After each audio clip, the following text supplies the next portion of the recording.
دوستو 28 جولائی 2008 کو حامد میر اپنی کتاب قلم کمان میں ایک سٹوری لکھتے ہیں۔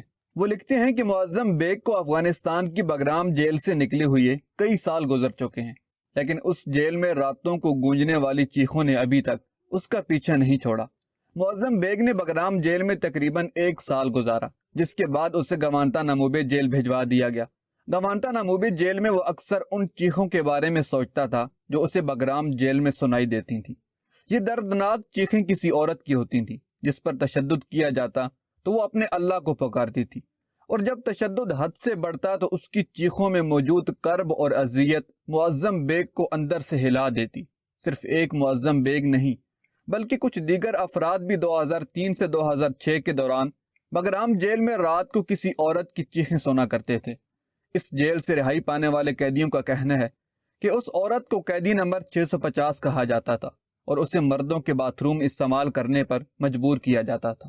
گزشتہ دنوں بعض اخبارات نے دعویٰ کیا کہ بگرام جیل میں قیدی نمبر 650 دراصل ایک پاکستانی ڈاکٹر عافیہ صدیقی ہے۔ ڈاکٹر عافیہ صدیقی 30 مارچ 2003 کو کراچی سے اپنے 3 بچوں سمیت اغوا ہو گئی تھی۔ 30 سالہ ڈاکٹر عافیہ صدیقی کی ایک بہن فوزیہ صدیقی نے اس وقت کے وزیر داخلہ فیصل صالح حیات سے ملاقات کی اور اپنی بہن کی بازیابی کے لیے فریاد کی۔ وزیر داخلہ نے متعلقہ اداروں سے معلومات حاصل کرنے کے بعد فوزیہ صدیقی کو بتایا کہ آپ کی بہن بہت جلد آپ کے پاس ہوگی، لیکن 5 سال گزر چکے ہیں۔ ڈاکٹر عافیہ صدیقی اپنے 3 بچوں سمیت غائب ہیں۔ 23 جون 2003 کو امریکی جریدے نیوز ویک نے لکھا کہ ڈاکٹر عافیہ صدیقی کا تعلق القاعدہ سے تھا اور اسے پاکستانی اداروں نے حراست میں لے کر امریکہ کے حوالے کیا، لیکن آج تک پاکستان یا امریکہ کی حکومتوں نے ڈاکٹر عافیہ صدیقی کی گرفتاری کے بارے میں کوئی تصدیق نہیں کی۔ کابل میں ایک افغان تاجر کا کہنا ہے کہ ان کا ایک دوست کافی عرصے تک بگرام جیل میں قیدیوں کے کھانے پینے کا سامان سپلائی کرتا رہا۔ کبھی کبھی اسے جیل کے عملے سے بات چیت کے دوران ایسی خبریں ملتی جنہیں سن کر وہ غمزدہ ہو جاتا۔ اس نے بھی تصدیق کی کہ جیل میں ایک پاگل عورت ہے۔ وہ بتایا کرتا تھا کہ جیل میں قیدیوں پر بہت اذیتناک تشدد کیا جاتا ہے، اور جب کبھی کوئی قیدی تشدد کی تاب نہ لا کر زندگی کی بازی ہار دیتا تو جیل کا عملہ رات کی تاریکی میں بگرام کے قریب ایک قبرستان میں خاموشی کے ساتھ مردہ قیدی کو دفن کر دیتا۔ اس قبرستان میں گمنام قبروں کی تعداد میں اضافہ ہونے پر مقامی آبادی میں چامگوئیاں شروع ہوئیں تو جیل کے عملے نے ایک قریبی پہاڑی کے دامن میں نیا قبرستان تلاش کر لیا۔ بگرام جیل میں کھانے پینے کی اشیاء سپلائی کرنے والے اس افغان کا کہنا ہے کہ پچھلے سال تک قیدی عورت زندہ تھی، لیکن کافی دنوں سے اس کی کوئی خبر نہیں۔ بگرام جیل میں اس عورت کی چیخوں کا سلسلہ بند ہو چکا ہے۔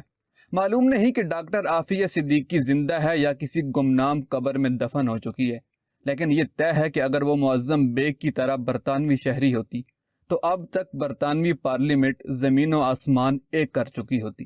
ڈاکٹر عافیہ صدیقی کو کسی برطانوی عدالت میں پیش کیا جا چکا ہوتا اور اب تک وہ معظم بیگ کی طرح رہا بھی ہو چکی ہوتی۔ افسوس کہ پاکستانی پارلیمنٹ میں کسی کو ڈاکٹر عافیہ صدیقی کی گمشدگی کے متعلق کچھ کہنے کی ضرورت محسوس نہ ہوئی۔ پاکستانی اخبارات میں یہ خبریں شائع ہو رہی ہیں کہ بگرام جیل میں ڈاکٹر عافیہ صدیقی کی آبرو ریزی کی جا رہی ہے۔ نیٹو کے ترجمان نے ان خبروں کی تردید کی ہے، لیکن کیا ہی بہتر ہو کہ نیٹو پچھلے 5 سال کے دوران بگرام جیل میں وقت گزارنے والے ہر قیدی نمبر 650 کی تفصیل سامنے لائے۔ اس سے بھی زیادہ اہم ذمہ داری فیصل صالح حیات کی ہے، جو اب قومی اسمبلی میں مسلم لیگ کاف کے پارلیمانی لیڈر ہیں۔ وہ قومی اسمبلی کو بتائیں کہ ڈاکٹر عافیہ صدیقی کو کس نے غائب کیا تھا اور پھر کس کے حوالے کیا گیا۔ اگر کسی کو یہ گمان ہے کہ ڈاکٹر عافیہ صدیقی ایک گمنام قیدی بن چکی ہے اور اب اسے یاد کرنے والا کوئی نہیں تو وہ غلط فہمی کا شکار ہے۔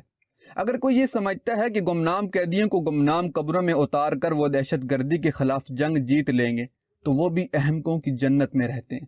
کیا آپ بھول گئے کہ 1971 میں مشرقی پاکستان میں ریٹ آف دی اسٹیٹ قائم کرنے کے لیے ایک ملٹری آپریشن کیا گیا؟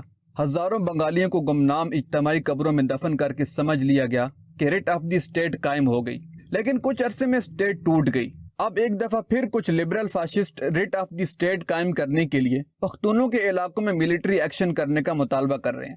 ان لبرل فاشسٹوں کا خیال ہے کہ چند 100 انتہا پسند مذہبی جنونیوں کو گمنام قبروں میں اتار کر ایک روشن خیال پاکستان قائم ہو جائے گا۔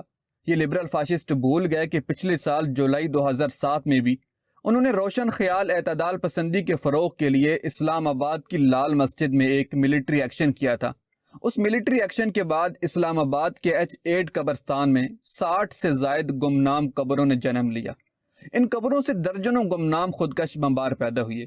اکثر خودکش بمباروں نے بھی لبرل فاشسٹوں کی طرح بڑی تعداد میں بے گناہوں کو موت کی نیند سلا دیا۔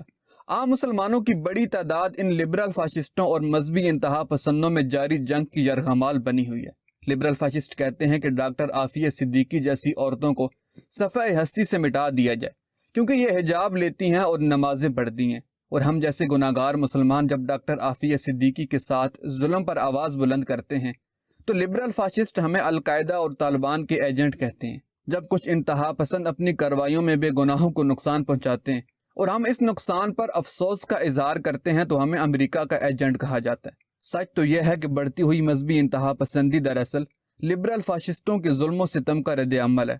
لبرل فاشسٹوں نے گمنام قبریں پیدا کرنا بند نہ کی تو مذہبی انتہا پسند گمنام خودکش پیدا کرنے سے باز نہ آئیں گے۔